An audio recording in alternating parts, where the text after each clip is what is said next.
All right, well, I'm excited about this evening because we are looking at the Old Testament and talking a little bit about how to understand it. We know the Old Testament is important. We make really big claims about this book, actually. And we say that it is God's Word. And obviously, that gives it some serious authority. I remember in Africa, sometimes people would say to me, God told me something, or they would say, God said I had to do something, and it was outside the Bible, and I always thought, whoa, that gives it a lot of authority. And sometimes it would be good advice, and sometimes it would be not so good, but I always wish they could just say it was advice, because once you say God said something, then you have to do it. It's authoritative. And we're saying that about the Old Testament. Here are these groups of books that God has inspired, and so we should expect it to hold a unique place in our life. You can imagine that you have a library filled with books, and there are all kinds of books in that library, but in that library somewhere, there are books written by God. You're going to want to find them, and those books are going to have a special place. You would expect those books to be very powerful and something that you should love and something that you should value and something that should have a tremendous influence in your life. And we do value the Old Testament and believe that it should have a tremendous influence in our life. And yet we open it up to read it, and a lot of the Old Testament can seem hard. Of course, there are other ancient works that are way more difficult than the Old Testament, but there are parts that are challenging. And definitely there are a lot of parts of the Old Testament that are misunderstood, even by Christians. And sometimes there are parts that are mocked by people that are not Christians, much of the time because they are misunderstood. I was reading somewhere this week, someone was mocking the Bible for having unicorns in it. Have you seen that meme? Where somebody would say, I can't believe you Christians, you believe in unicorns. And that's because in Numbers 23:22, it talks about the horn of a wild ox, but the KJV translators translated the word unicorn, and they translated it like that because the Hebrew word literally meant one-horned animal, and they didn't know what that animal was at that time there in England, and yet we know now that there were one-horned oxen back in the days the Old Testament was being written, and so literally unicorn means one horn, which is a silly example, of course, of how people misunderstand the Old Testament, but they do it all the time and mock it, and sometimes we don't know how to respond, and as a result, some of us, even though we know it's important and valuable, kind of ignore it. And so we're asking, how do we benefit from it? Specifically, when you're sitting down to read the Bible, how do you get something out of the Old Testament? And I want to encourage you, even just as we begin again today, that it's normal to need help as you study the Old Testament. And so I want to make sure I paint the right picture at the beginning, because I think sometimes we feel guilty, like, oh, this is hard. I'm opening up my Old Testament, and everybody else understands everything right away, and I'm supposed to always be able to understand everything totally on my own. And I just don't think that's really fair, because we always need teachers, and we've always needed teachers. And needing teachers doesn't somehow make you less special or somehow inadequate. We are a pretty individualistic culture, and so we tend to think the highest form of knowing and understanding comes when I sit in a room by myself, reading something by myself, and I have an epiphany somehow. But that's not how most people throughout history have thought about how you come to know something. It's funny in Africa, and this is just an illustration, but the different way people think about cheating. And so in individualistic culture, when you take a quiz or a test, you do it by yourself, and you're not allowed to copy someone else, and that's really good. There's a good reason for that. But other cultures are less individualistic, and so what we might call cheating, they might call helping.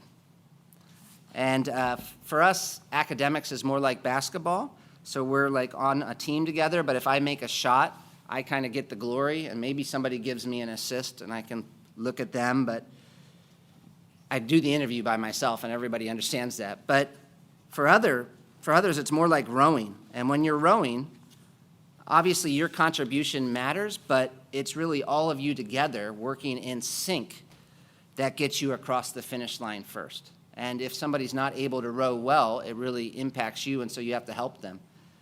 And anyway, this isn't about cheating, but I'm just saying that understanding the Bible is not just you, but you as part of a community, and it's normal to need help to understand. That's not somehow less. But at the same time, there is a lot of value in you individually working on understanding. And actually, this was one of the things that was unique about the Bible in the ancient world. So if you go back to the first 5 books of the Bible as an example, these weren't the only written down text in the ancient world. There are lots of other texts that were written down about God and about the world in the other cultures around Israel. But you know what was really interesting about those works is where they were found and who read them. Because the books about God and about the world and even the kind of creation myths that they had in the cultures around Israel were basically always kept in places that were inaccessible to regular people, like the temples or the palaces, and they were not read, actually, to the common people. So, I mean, only about 1% of the population was literate anyway, and literacy was kind of used as a means of keeping the common people down. So, for example, there was a work called Enuma Elish, which was a Babylonian creation myth, and one scholar says, in Mesopotamia, such texts were essentially composed for use exclusively within the domain of the elite scribal culture. Consider, for example, the setting in which the Babylonian creation myth of Enuma Elish would be accessed. While today this text may be accessed by a wide reading audience, this was hardly the case at the time of its composition and use. The tablets that bear this work were located in the temples or the foundations of the palaces or engraved in other inaccessible places, for example, palace archives. The text of Enuma Elish was never seen by the common man, but was read by the high priest on the 4th day of the New Year festival, Akitu, in the presence of the statue of Marduk in the inner sanctum of the temple. Its contents focused on the deeds of Marduk, and the reading of the account before the idol served to remind Marduk of his responsibilities toward the world to subdue the forces of chaos. And I bring you that up just to show how different the Bible was from the beginning, because God tells Moses and Joshua and others to write down his words and then teach it to the people so they can know it and teach it to others. I was just reading Deuteronomy 6 with my children the other day, and Moses is teaching them God's commands, and he says that these words are supposed to be on their heart so that they could teach them to their children. And they didn't really have, obviously, printing presses in those days, so it seems like how it worked was that God would speak to Moses, Moses would speak to the people, and God would have Moses write it down as well, and the people were to listen, to think about it, and to remember it, and then to teach it, and the priests were to read it and be able to teach it to the people so the people could teach it to their children. And so the people were kind of like the printing press. In the ancient world, you would have this priestly scribal class, this one group of people who were literate, and they would read and memorize long texts. And in the Bible, it seems like that's supposed to be true not just of this one group, but all of Israel, actually. It's supposed to be the scribal class. They were all supposed to know the law, think on the law. All Israel was supposed to know these stories and think on these stories because God had made a covenant, not just with the king, but actually with all of Israel. And they were all responsible to keep that covenant. And so, yes, we need help from others. We don't do this on our own. But from the beginning, God has really shown us a lot of grace and stooped down, not just to reveal himself to this select group of people among us, but to all of us. And so we should, of course, be wanting to take advantage of that privilege as much as we can. But how? And so over the past couple weeks, we said that one big step is just understanding what it is, the Old Testament, the kind of books that we're reading, which is almost instinctive when it comes to anything else. We know this when it comes to almost anything else that we study. Our expectations and our ability to benefit from something are really shaped by knowing what that something is. And so if I think something's a map, but it's a recipe book, it's not going to be helpful. And I'm going to be disappointed if you try to use a recipe book like a map. Or if you expect to read fiction, but you're actually reading law code, you'll be like, that's so boring. And you won't understand, why did somebody give me this? And the same is true with the Bible. So many of the problems people have with the Bible and the Old Testament comes from a wrong idea of what it is. And so, for example, if I think the Bible is a personal letter from God to me, I'm going to get something wrong. Like if I think it's, Dear Josh, God is writing to me, and he is writing to you for sure, but through what he's written to someone else. When he says to Abraham, go, he means Abraham needs to go. And there's something there for me, but it's not to move to the promised land.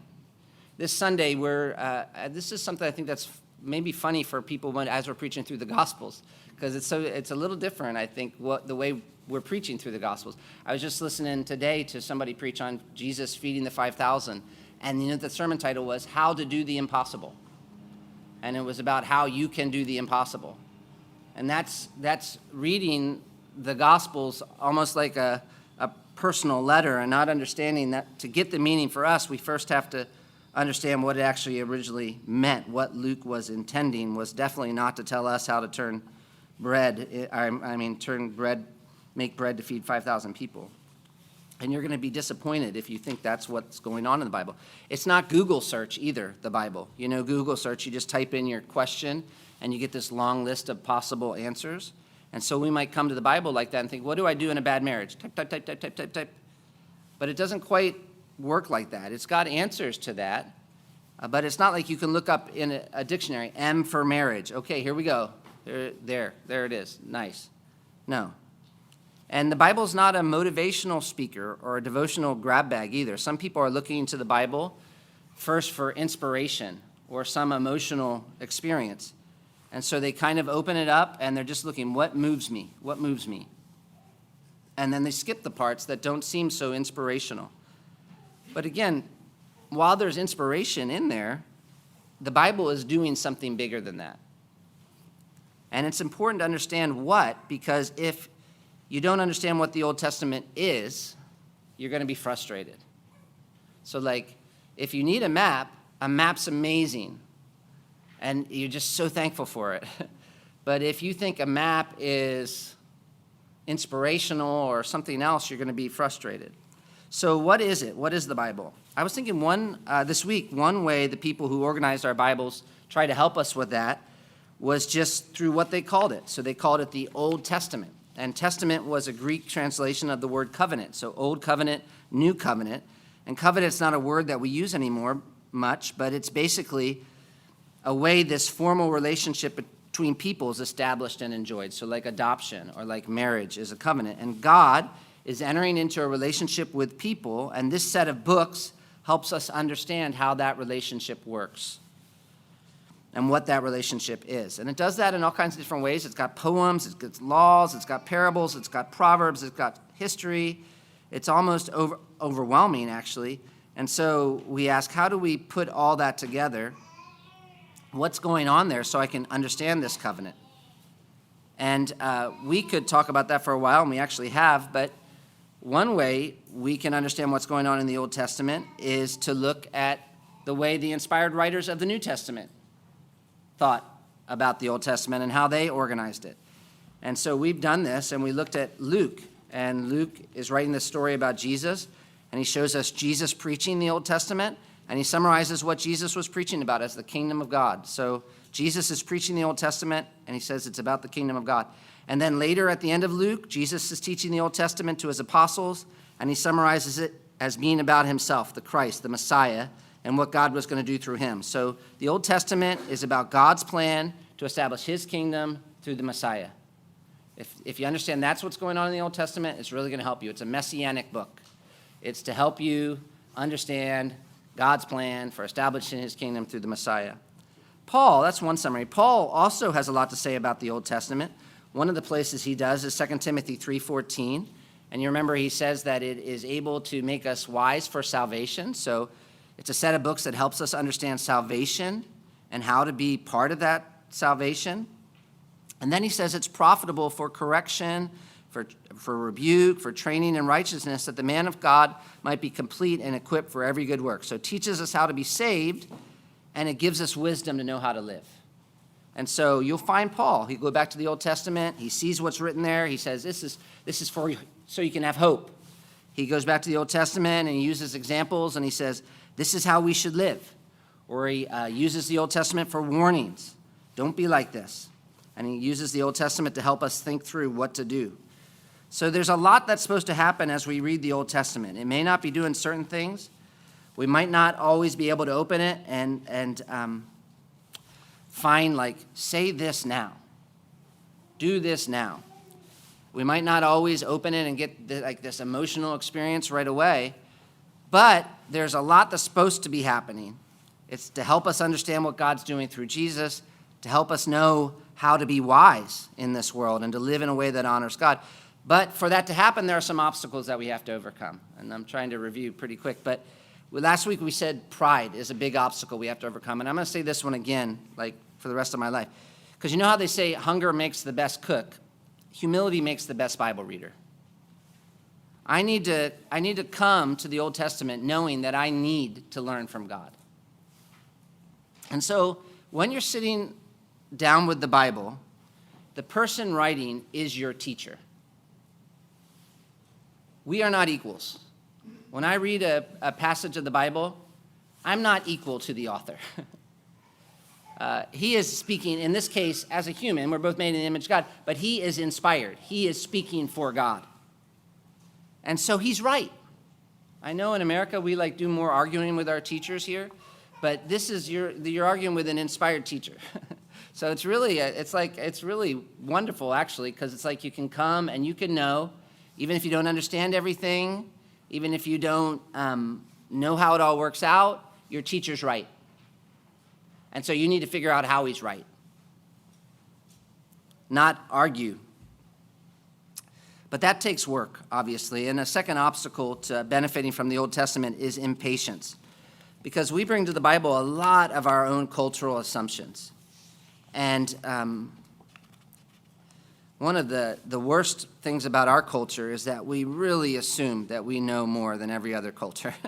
And that sometimes is even true when it comes to studying the Scripture. And so one of the things that we think is that we should get answers really quickly. We're like, this is how you should teach me. It should be fast.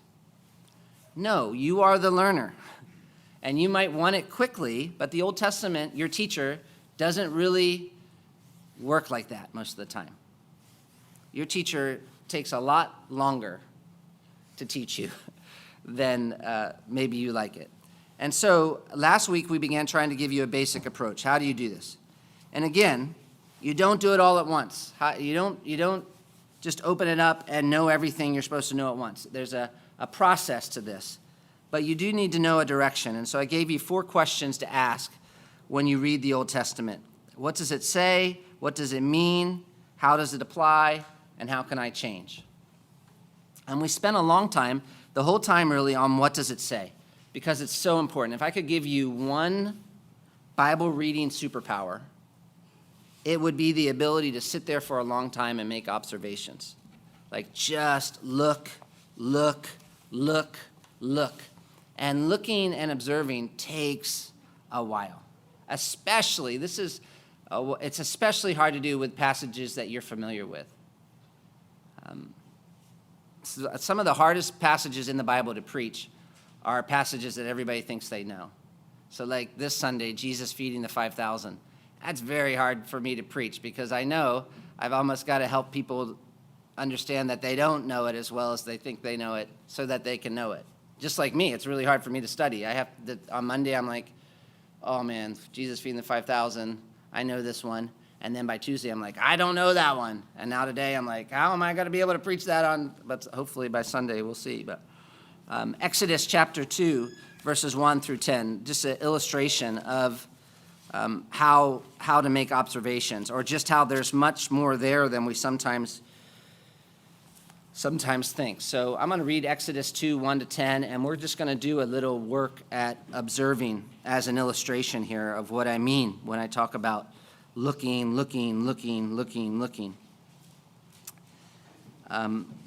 Exodus 2. Now a man from the house of Levi went and took as his wife a Levite woman. Okay, so who wrote this? Does anybody know who wrote Exodus? Moses. Okay, let's read this and ask, would you know that Moses wrote this from the story? The woman conceived and bore a son, and when she saw that he was a fine child, she hid him 3 months. What already there are you observing? You know Moses wrote this, but what there already are you observing about the way that he wrote this?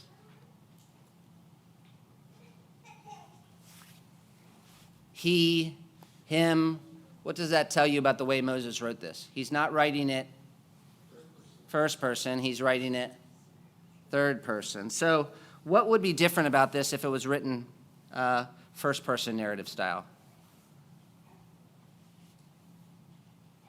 She saw that I was a fair child. Yes. And how would that affect your reading of it? Your center, your focus is changing, right? You're expecting this to be a story about Moses. Yes, it's kind of, especially, this is one of the just a unique, interesting thing about the Pentateuch is that most stories like this, hero stories in the ancient world, would definitely be I, Sargon. But this is third person because Moses isn't going to end up being the hero. This is not really about how great Moses is. This is going to be about how great God is. But it says, now a man from the house of Levi went and took as his wife a Levite woman. The woman conceived and bore a son, and when she saw that he was a fine child, she hid him 3 months. When she could, I'm going to read the whole thing and then I'll ask you a couple questions. When she could hide him no longer, she took for him a basket made of bulrushes and daubed it with bitumen and pitch.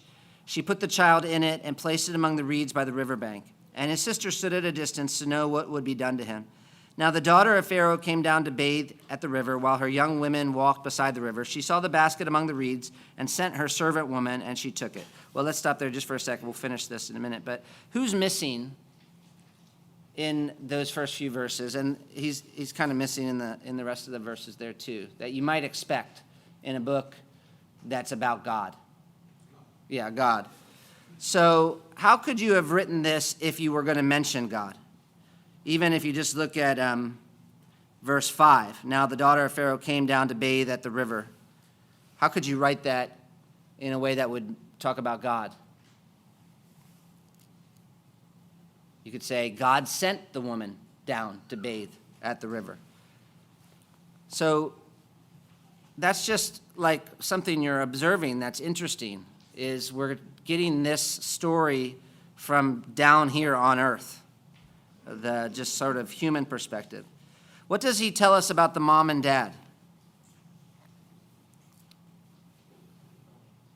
Okay, so twice it mentions Levi, right? What does it not tell us about the mom and dad?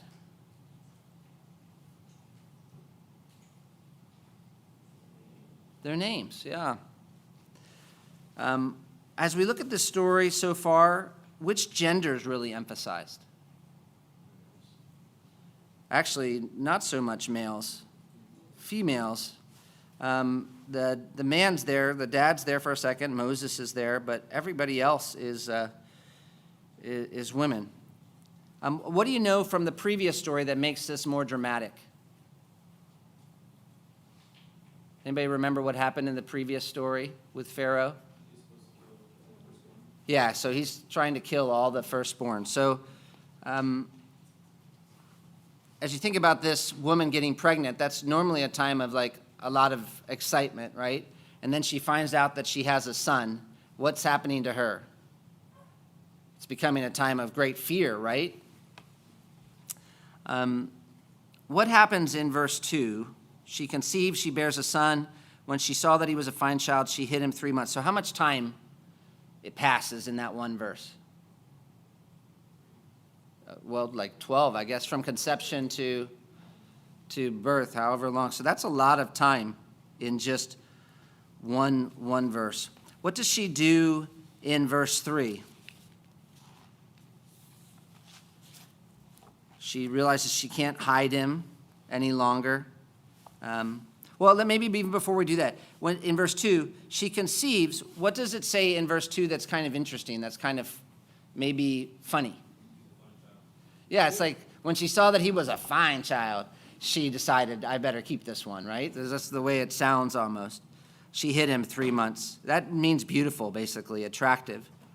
And we're going to have to think about why would they mention that? The Bible doesn't, it's not like you're a modern novelist or something where it's like telling you all kinds of details. So if it tells you a detail, there's some reason it's there. You don't always know why it's there, but there's some reason why it's there. And I'm just trying to show you what you kind of do is you just try to force yourself to make observations. She hides him in a basket. That's actually like the word ark, which would make, I wish they would translate it like that. A little ark. She puts the child in it and places it among the reeds by the riverbank. Why do you think she might place it in the river?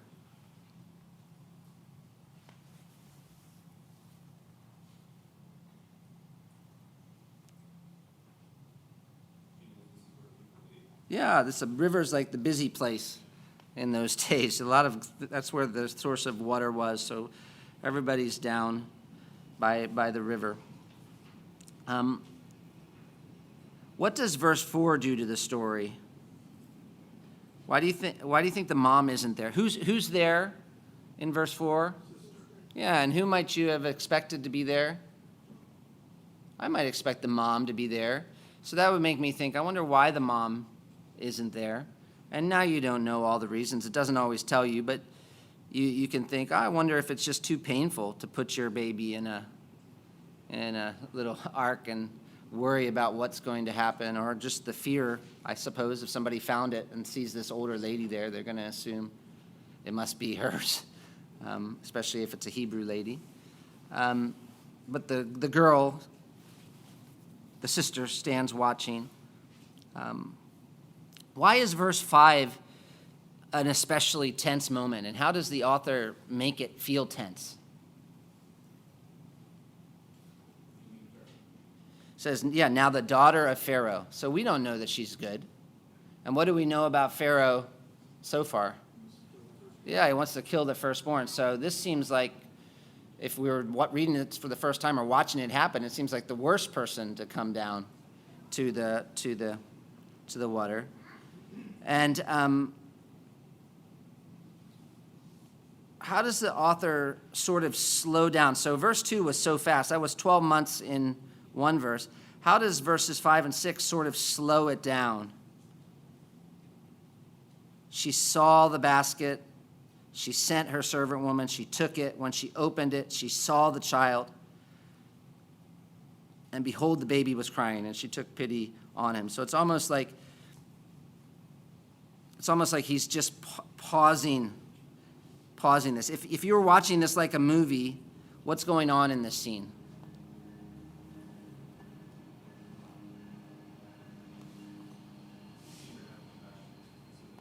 Yeah, but it's not right away. So he's saving that sort of as the punchline. So you're watching her come down, and actually who's the one that actually who notices the ark or the basket? So there's all of her ladies around her walking around, but who's the one that notices it? Yeah, so they're all kind of ignoring this little basket that's there, and I'm sure they're hearing some noises. But they're kind of ignoring it. But she's the one who notices, and she's the one who sends them over to get it. And what might have been the struggle for Pharaoh's daughter as she opens this basket?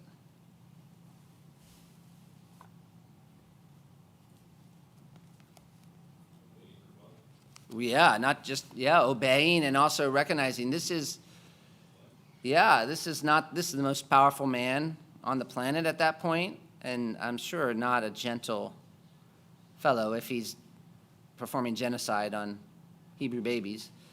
But this is we're going to see that in a second. Watch it. It's even here. So She opens it. She saw the child.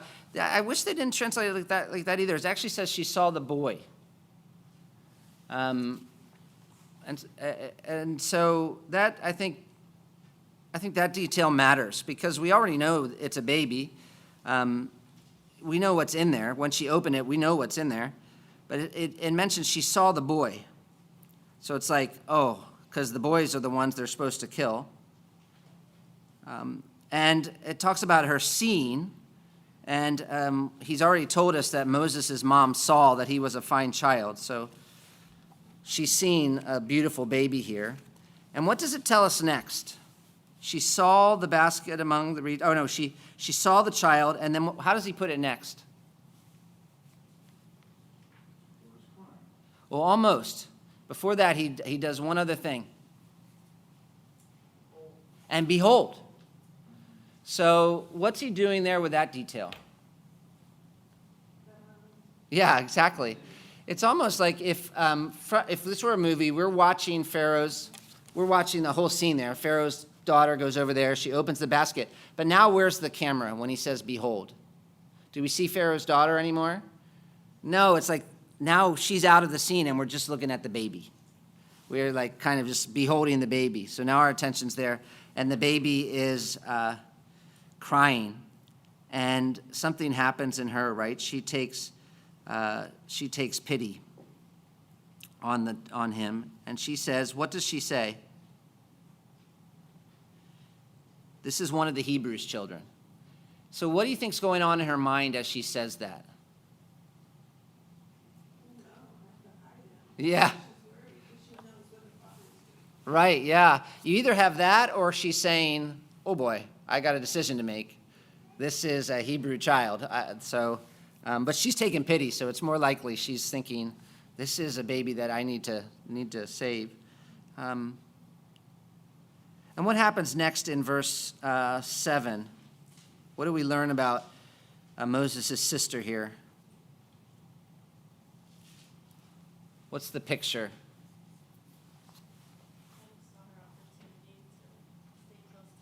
Totally. What does she do here that's so wise? Yeah, let's think about what she does. Yeah, what's that? Yeah, but is that what she says? Who does she say she'll call? Yeah. What do you wonder why she might not say I'm going to go? She's just a little girl. I wonder why she might not say I'm going to go call my mom. She says I'm going to call you a Hebrew woman. I wonder what she's thinking.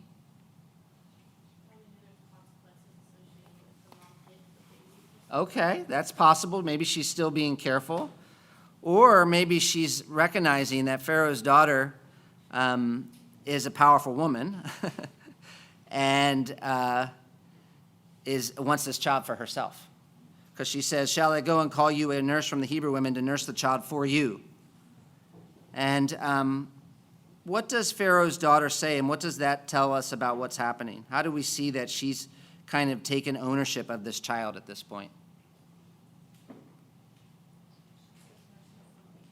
Then nurse him for me, and I'll give you your wages. And that's not just being kind.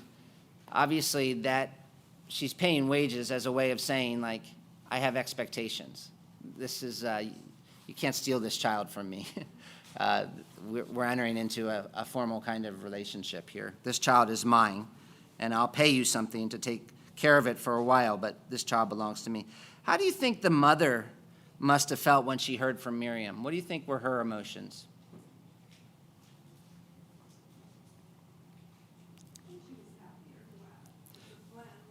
Yeah. Her baby's saved, right? She must have been, there must have been a level of excitement. What's that? Happy, sad, right? Yeah. That must have been, wow, this was different than I expected. But there must have been some sadness, even at the end of verse 9. How does verse 9 end? That's kind of interesting, different than how you might have expected. How does he describe the mother and the child that's different than how you might have expected? Seems like it did become that very distinct, like this child now Yes.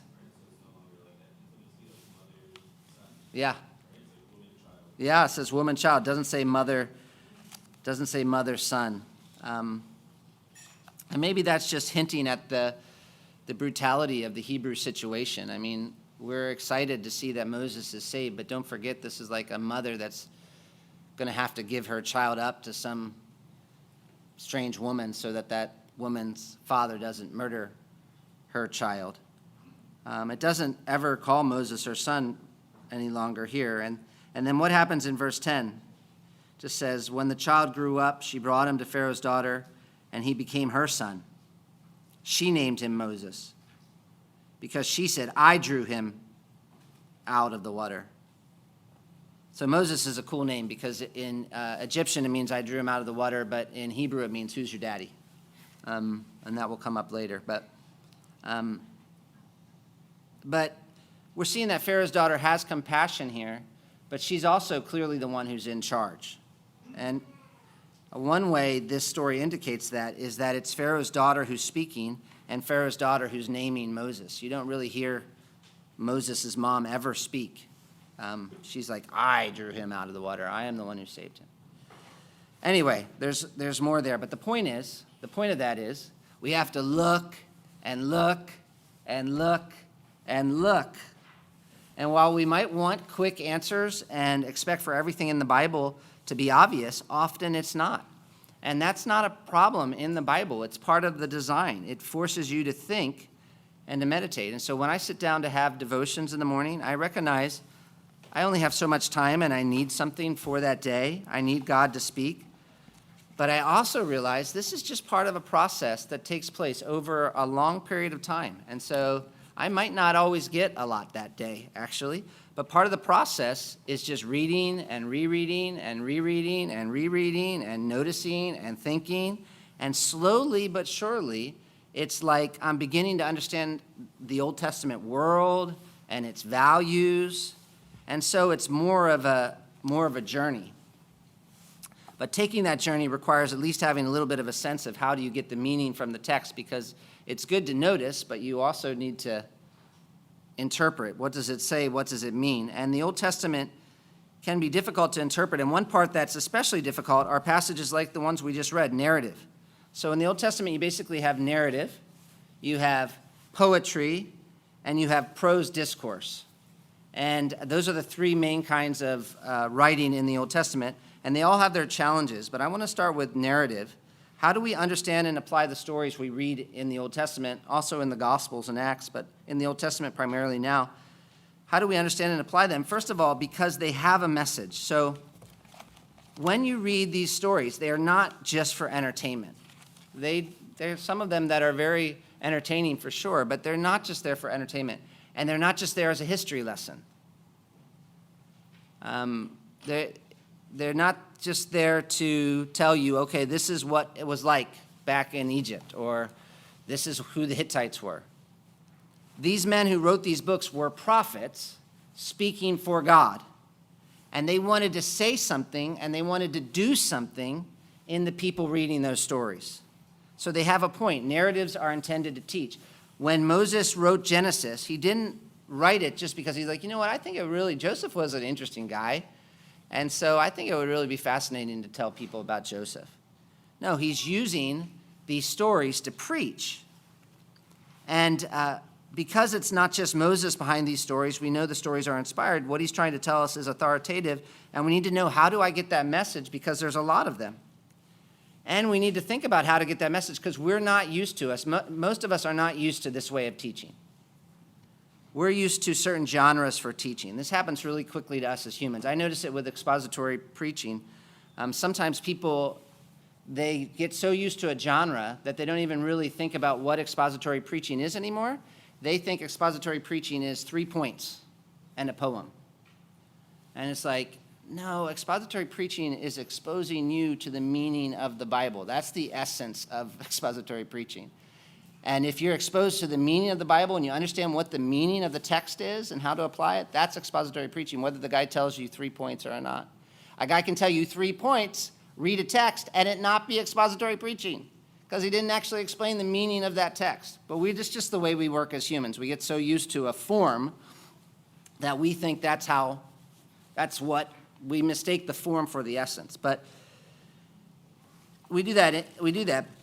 But in general, when you think about someone teaching you, you probably don't just think of them telling you a story. So imagine you're going somewhere to learn something, and all the person does is tell you a story about their life, and then they're just done.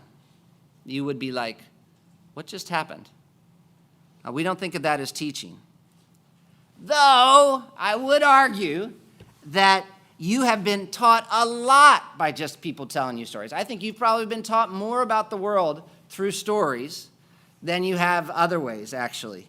You just didn't realize that you were learning that way, because stories shape you and the way you look at the world at a deep level. Even stories shape what you think is attractive. Stories, this is why the stories you let your children read or watch are so important, because they're shaping them. Stories catechize. We're just not always as good at looking at the stories and understanding what's going on and how to move towards getting the message. I think when I went to seminary, they didn't do a good job helping us understand how to benefit from narrative in the Bible. There's just not much time in seminary, and so most of the training goes towards understanding and preaching epistles, which is a different skill than narrative. And so how do you get that point when they don't just say it directly? Because they don't usually do that in the stories in the Bible. They don't usually like, okay, here's the story, here's the moral. So let me give you a couple ideas that have helped me. I didn't realize I'm taking so much time, but first of all, remember the writer is a preacher, so you have to ask, what is his sermon about? And I keep saying this, but he's not just showing you what happened. He's telling you a story a certain way to communicate a certain message. And so that means as you're reading the story, you want to know, what is this story is about? What are the details? What are the facts? But also, why is this story here in this book and in the place in the book that it is? Every passage is there for a reason. It's doing something. And you have to know what it's doing to understand it. If you get that wrong, even if you know what the words mean, you haven't interpreted it correctly. So what is the argument this story is making? And how is the story making that argument? So when he tells us the story of David and Goliath, he's not simply telling you that to recreate an event. There's a narrator behind those stories, and he's choosing that story, and he's telling that story a certain way, and he's telling that story with the details he tells to get you to think something, to get you to value something, to get you to believe something, to help you see something. And so you have to watch how he's telling it to understand what difference the author thinks this story is supposed to make. And so you can see this is going to be a process, honestly. Most of the time, when I start reading through stories in the Old Testament, I don't know what's going on.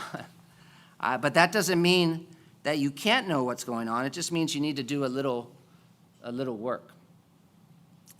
One thing that helps you understand the individual stories is making sure you know the point of the book. And so if we think of the author as a preacher and the story as a sermon, it's a sermon in a series. So it's a part of an argument. And so if I have a sense of the whole argument, then I get an idea of what to look for in the individual stories. And how do you do that?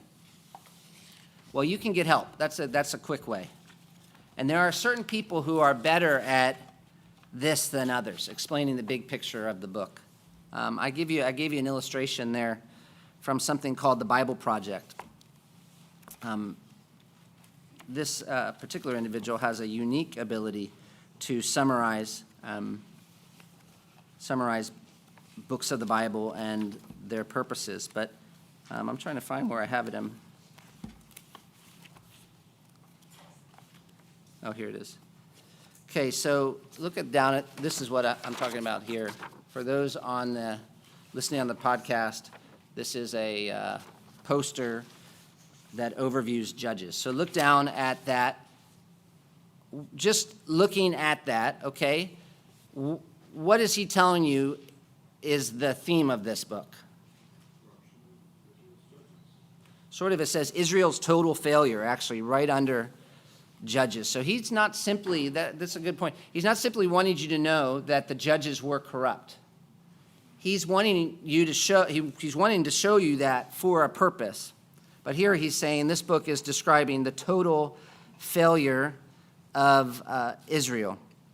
And then you can walk through, he kind of summarizes how it makes that argument. In chapters 1 and 2, Israel fails to drive out the Canaanites. 3 through 16, we see this corruption of Israel's judges. 17 through 21, the corruption of the people of Israel. They're just as bad as the people they drove out at the end of the book.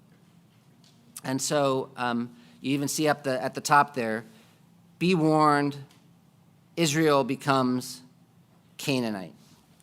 And so this book is showing you Israel becoming basically a Canaanite nation. And then, of course, you have to think about why do I need to know that? What's the significance of that coming out of Genesis to Deuteronomy, coming after Judges, coming before the book of Kings? But he's trying to make an argument. I've also given you a couple of helpful summaries of the book of Judges there by a guy named Peter Kroll, and then another from called the Overview Bible.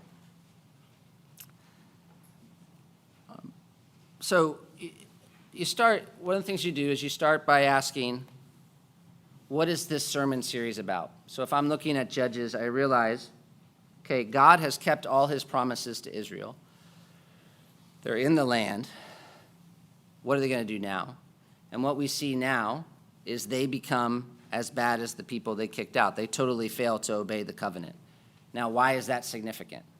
Well, it's pretty significant for me because Israel's the hope at this point of salvation. And now they're in danger of being kicked out of the promised land themselves. So they're basically doing exactly what they're redoing Adam's thing in the Garden of Eden, and we know what happened to Adam. And so if Israel gets kicked out of the garden, we're all in trouble because Israel is, for God so loved the world, he chose Israel. That was Genesis 1 through 11 and then 12. So this is a big moment. We need to know, how is God going to solve this? And of course, then this sets us up for the Davidic covenant. So one way to understand the book is or understand a story, is to just get some help understanding the argument of the book that you're reading, and then you'll be able to look at the individual stories. And so as you look at the Judges, you realize, okay, this book is showing me this downward cycle of Israel becoming more and more Canaanite. And so as I read the stories of the Judges, what I'm going to see, and he even shows you here, they go from pretty good to worse, to as bad as they can be. And so I'm looking at a story like Gideon, and I'm going to realize, oh, my expectations, I have questions about Gideon already. We'll come back to that. But besides getting help, you can work on getting the argument of the book yourself by thinking about who wrote it, when he wrote it, not so much the name of the author, though when you have that, that's great, but put yourself in the author's shoes, even if you don't know the name. He's representing Yahweh. He's generally connected back to the covenant, or he's looking forward to what God's going to do since Israel failed to keep the covenant. And you have to ask, what is he concerned about? What are his priorities? What would his concerns have been? You want to put yourself in the author's place and then the reader's shoes. What is their situation? And this is why you learn history. This is why you learn geography, so you can try to hear the message the way they might have heard it. And you're trying to get at what they call the redemptive historical situation, which sounds funny, but what that means is, where are they at in terms of what God's doing? So you're reading the Pentateuch and you're thinking, where are they literally? They're on the border of the promised land. What pressures would they have faced? How do the contents of the book suggest what the author thought were the main issues they faced? When he wrote Genesis 1, he's not writing a group of people sitting in a lab or something. He's writing a group of people about to go into the promised land. So he's writing that story to help us certainly now, but he's writing that story in that context for a certain reason to help them, telling the truth to help them in a certain way, but he writes it the way that he does to help them. Or later books, Abner Chow explains, say you're reading Ezra or Nehemiah, which comes after the exile. We also have to seek to grasp how the writers of Ezra or Nehemiah understood their circumstances theologically. They see this moment as God granting Israel a second chance to live for him. However, the question is whether or not this return marks the absolute completion of the exile. And these books help answer that, and you have to read them and observe how. Like we've been doing in Luke, we keep saying, what would it be like to be there in the early church? And you're reading all this stuff about God saving Israel, and then you see Israel rejecting Jesus and Jesus crucified, and you're a Gentile, and you're like, what just happened? Were the apostles right? Do they know what they're talking about? Because it seems like something different. And Luke's like, I'm writing so you can understand that Jesus really is the fulfillment. I'm telling you these stories so you can see the connection. But every book has a reason. And so the stories in that book is part of how the author's making his argument. And you need to be able to trace that and explain it. So figure out the author's intent in the book. You want to understand the author's logic. What did he think he was saying in this book? And then, okay, now look at the story. How does that fit? That's going to give you some real helps to interpretation. The author's a preacher. What's the argument of a book? Now, the story itself, because Old Testament authors told stories a certain way, just like we do. So we tell stories very differently than they did, but we have things we emphasize and ways we tell stories, and so did they. The stories they told had a certain structure. So I'll just get to two of these things because we don't have much time. But first of all, you want to know what story am I looking at? So I don't know if you've heard of the television show 24, but it was a whole one-year series with lots of episodes, and each episode was 1 hour, I think, in one day. And so the one episode wasn't the whole story, but it was a key part of the story. And when you read narrative, you want to know, okay, what show am I watching right now? What is this about? And then what particular episode am I looking at? And then, of course, you want to know, how does this episode contribute to the whole story? And how do you do that? How do you do that? Well, I think it's a little intuitive. So we looked at Exodus 2, 1 through 10. How did we know that was a new episode?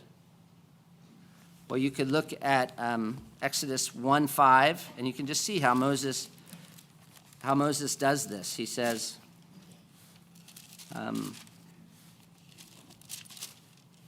now there arose a new king over Egypt who did not know Joseph.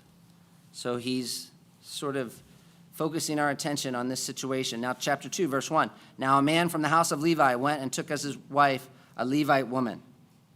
And verse 11, how do we know that's a new scene? One day when Moses had grown up, he went out to his people and looked on their burdens. So it's almost like you're watching a movie and you're trying to, before you start doing too much study, you're trying to figure out, okay, what's the scene that I'm studying right now? And there's some clues you can look for. Chapter headings sometimes help. Paragraph breaks. Changes in time usually are helpful. Change in location, that's the way Luke does it a lot of times. Sometimes there are just markers in the text. So I don't know, we have these chapters in our Bible, but did you know the writer of Genesis actually put chapters in, but it's not actually numbers. They're called toledots. And so there's just a phrase that's repeated throughout Genesis, and whenever it's repeated, we're in like a new section of Genesis.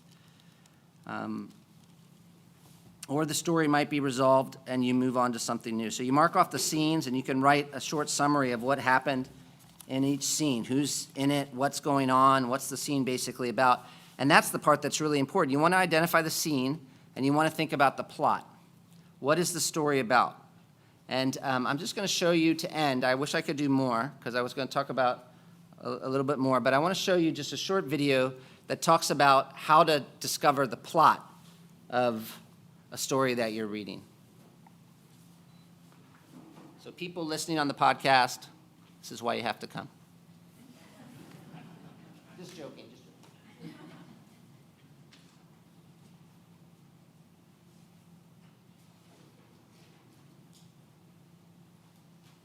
That's the one.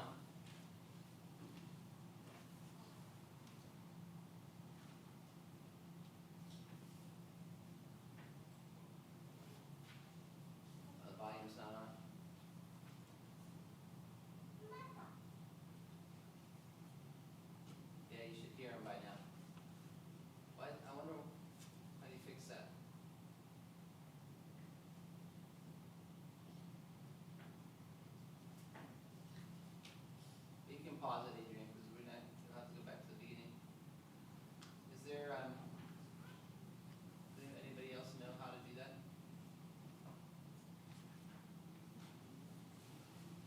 See that little volume, that little sort of, what do you call this thing right here? Yeah, right there. Does that, click on that? Try it now, see what happens. Oh yeah, it's that thing that's killing us, that little X.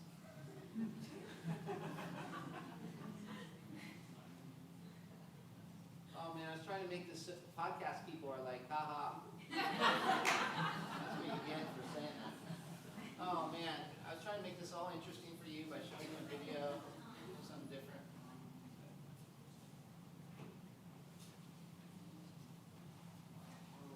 I wonder if you need to change the output source. Can you change like the source from like headphones to like jack out or something? We could all just watch it on our phones all together. We have to make sure the timing is right. This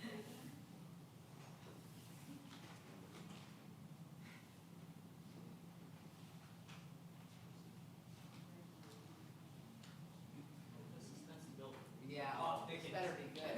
Now I say. Plot thickens. Somebody should just go on the phone, link it, and then simultaneously press play and then just put it on the phone. Yeah, now that is called Jimmy Regan something. We can try that. So here we go.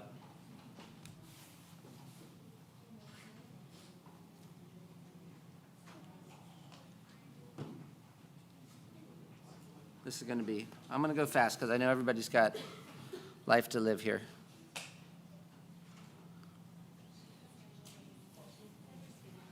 I'm trying. Yeah?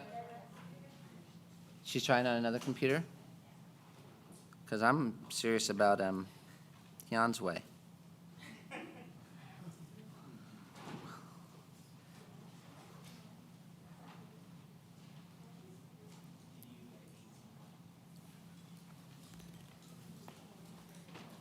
Okay.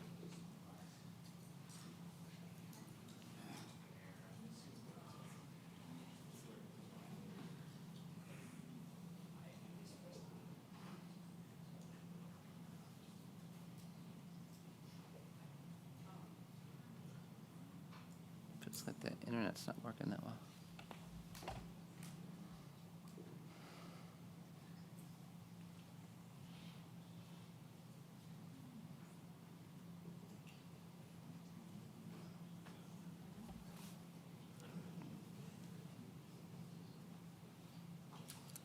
Is it under watch all videos, eight videos? How to read the Bible? Yeah, probably there.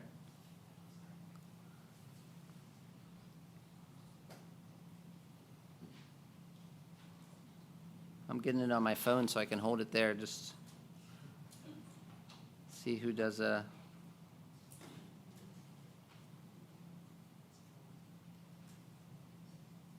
There we go. I think this is gonna be. I'm gonna do it. Here we go.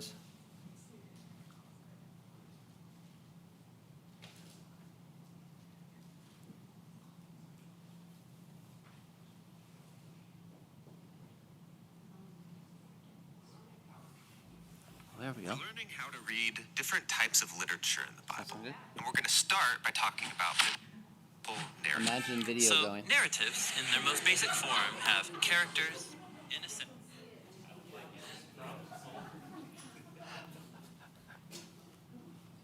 That's a good missionary technique. Yeah, can you all see this right here? What if I?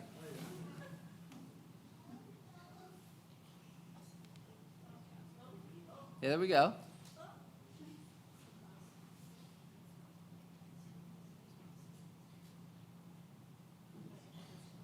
Tell me when. Are you just gonna play from there? I'll play the sound if you hit the video. Let me see if I can. So I'm losing everybody here. Yeah. Oops. We're learning how to read different types of literature in the Bible. And we're going to start by talking about biblical narrative. We're a little So bit off. narratives, in their most basic form, have characters in a setting going through a series of Can you hear events. And how those events are selected and then arranged by an author, that's called the plot. A basic plot line begins with a character in her setting. But then something new or unexpected happens, causing problems that lead up to some ultimate conflict, which is then resolved and the character finds herself changed, living in a new normal. Now, in reading narratives, it's important to understand every scene in the context of its larger plot line. You can make the same story have a totally different message if you ignore where it occurs in the plot. This happens all the time when people read the Bible. Really? Yeah, take, for example, the story about Gideon. There's this well-known scene where Gideon's trying to discern whether God will help him win a battle, and he requests a sign from God. Yeah, Gideon lays a wool fleece on the ground and asks that in the morning the fleece be wet with dew, but the ground totally dry, and God does it. Now, if you look at this scene just by itself, what is the conflict? How can Gideon know if he'll succeed? And the resolution? Test God, ask for a sign, and find out. Yeah, and that's how many people actually read this story, and it totally misses the point because it's ignoring the larger plot line. Really? Yeah, so let's start from the beginning. You'll get the context. The story begins with Gideon and the Israelites living in fear because they're oppressed by an invading people, the Midianites. Got it. Then there's the call to action. God commissions Gideon to defeat the Midianites and save Israel. Yeah, this is shaping up to be a good story. But then Gideon's super hesitant, so he asks God to do this magic trick, a sign, so I can know it's really you talking to me. And God stoops to his level. He gives him a sign by lighting this fire on an altar. So Gideon's already asked for a sign. And that's not all. In the next scene, God tells Gideon to tear down an altar to another god, but Gideon's so afraid, he does it at night. So Gideon's skeptical and also a bit of a coward. Then we come to the moment where Gideon's about to face the Midianites, and he's still uncertain, so he asks for another sign, the fleece. He says, I want to know if you'll save Israel by my hand. And God gives him that sign. And he's still uncertain, so he asks for even one more sign, which is just a variation of the previous sign. Okay, so Gideon's asking for way too many signs. Exactly. In the larger context, it's clear the plot conflict is not how can Gideon discern the mystic. Finger. Okay, oh, pause it. I'm going to be there. Oh, sheesh. The will of God. The real conflict is when will this guy get his act together and start trusting God? Okay, so then what's the resolution? We have to keep reading. So Gideon gathers this huge army, 30,000 soldiers to fight the Midianites, and God says, no, way too many men. He whittles the army down to 300. Why would he do that? Well, Gideon's been testing God, so now God returns the favor. He tells Gideon to arm these 300 soldiers with trumpets and torches, and then surround the Midianites at night and make all this noise in the hills, which sounds ridiculous, but Gideon does it. And the noise scares the Midianites into this frenzy. They start destroying each other in the dark while Gideon looks on safely from the hills. So this story isn't offering the reader tips for discerning God's will. No, it's about God's commitment to use weak people with deep flaws to do more than they could have imagined. Okay, so short scenes, like Gideon and the fleece, are combined with other scenes making up a larger plot line. And tracing the conflict and resolution through the plot helps you see the message the author's trying to get across. Now, Gideon's story has been set alongside many other stories that are also about these flawed, often questionable leaders called judges. And each of these has its own internal plot line. But then altogether they make up a whole movement of the biblical story, the period of the judges, and that has its own unified plot line. And there are many movements within the story of the Bible. Exactly. And all the smaller stories, hundreds of them, they fit within the context of their own movements. And then these movements together make up the building blocks of the grand plot line of the whole story of the Bible. So no matter where I'm reading in the Bible, I need to pay attention to these different layers of plot so I can read each story in context. Exactly. the Bible is such a sophisticated piece of literature. And so all these smaller plot lines keep overlapping, building up the tension.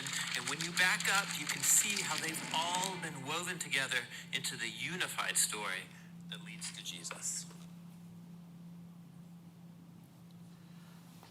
All right, yeah. Thanks, guys. It's exciting. That's what we'll try to do this year as we study Scripture together. And you know, it's really great to be able to do it together. This is part of how the Bible is meant to be read, not just sitting on our own. That's a great place to do it, but also learning together. God bless you this week.